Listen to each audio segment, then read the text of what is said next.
Praise lord.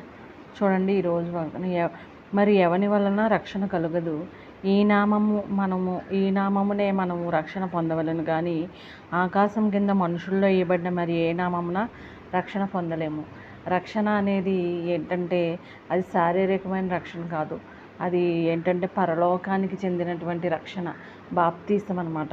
అది మరి ఎవరి నామంలోనూ కూడా మనకి అందుబాటులో ఉండదు, కేవలం మన యేసయ్య నామం వల్లనే రక్షణ కలుగుతుంది. చూడండి, ఏలయనగా నీతి కలుగునట్లు మనుషుడు హృదయంలో విశ్వసించును, రక్షణ కలుగునట్లు నోటితో ఒప్పుకొనును.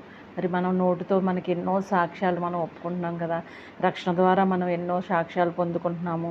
ఎంతగానో మరి అనారోగ్యాల నుండి మరి ఎన్నో పరిస్థితుల నుండి కాపాడబడుతున్నామంటే అది దేవుని రక్షణ పొందడం వల్లనే కదా. మరి అలాగే కొంతమంది ఆపద మొక్కులుగా రక్షణ అంటారు, అంటే మాకు ఇదైతే మేము రక్షణ పొందుతాం, మాకు